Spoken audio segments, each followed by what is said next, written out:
This week, the story isn't just that AI and OT systems were attacked, it's who or what did the attacking. A hacking crew let AI agents run a 4-day intrusion with almost no human hands on the keyboard. Water utilities were hit by attackers who barely needed a human to log in twice. And this week, Washington finally started writing rules for infrastructure exposed for years. Let's get into it. 4 stories this week all revolve around the same theme: autonomy, with machines acting with less human review on both sides of the fight. Let's start with what may be a first: a cyber attack run almost entirely by AI from start to finish. Israeli cybersecurity firm Dream, in research first reported by the Financial Times, says suspected China-linked hackers ran what may be the first fully autonomous end-to-end cyber attack against a government. Over 4 days in early July, up to 8 AI agents worked in parallel, mapping 21 Taiwanese government systems, cracking 85 accounts, and pulling more than 2,500 personnel records. The campaign then expanded to hit the country's nuclear safety regulator and several energy companies. The entire toolkit was built from freely available open-source agent frameworks, not purpose-built malware. What should worry defenders is not just the outcome, but the workflow. When an attack path failed, the system deployed another agent to research a new one, like a human penetration tester would, but without a human deciding to continue. Takeaway: assume any exposed, unauthenticated API now sits inside an autonomous agent search space, not just a human attacker's.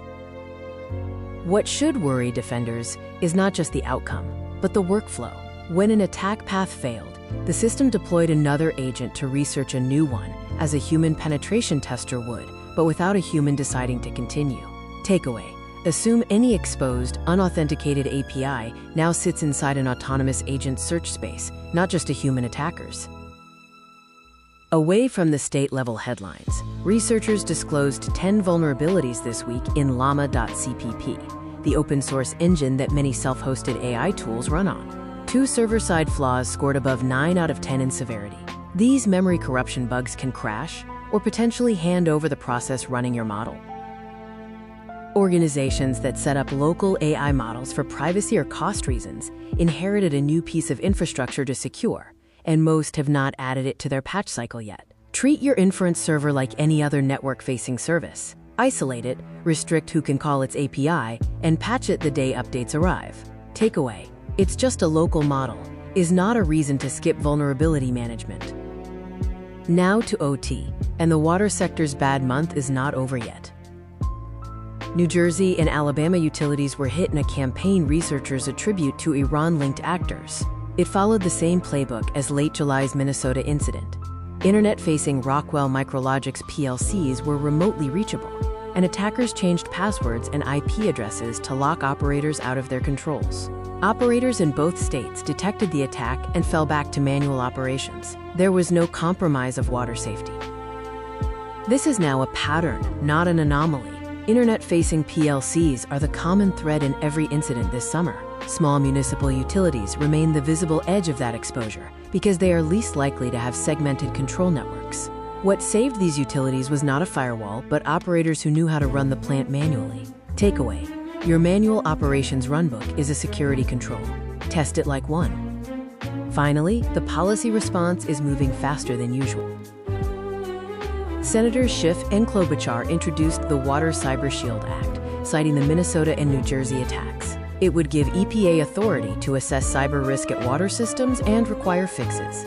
The act would fund $300 million a year through state revolving funds specifically for cybersecurity. It also directs EPA to build tiered standards with CISA and NIST instead of one-size-fits-all rules.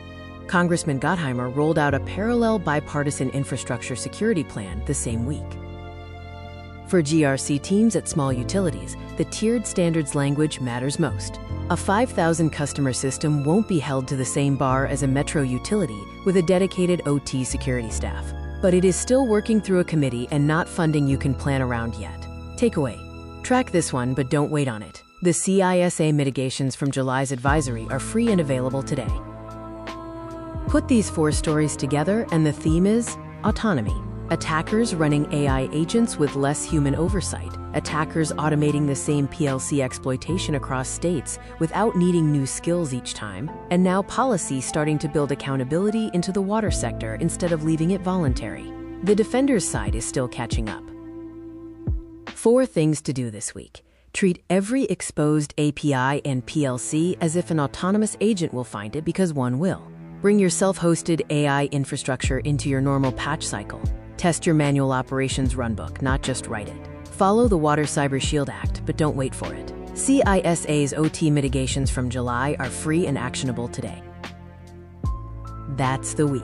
Curious which of these 4 stories worries you most about your environment? Say so in the comments, and I'll dig deeper into it next week. Subscribe for next week's recap and stay safe out there.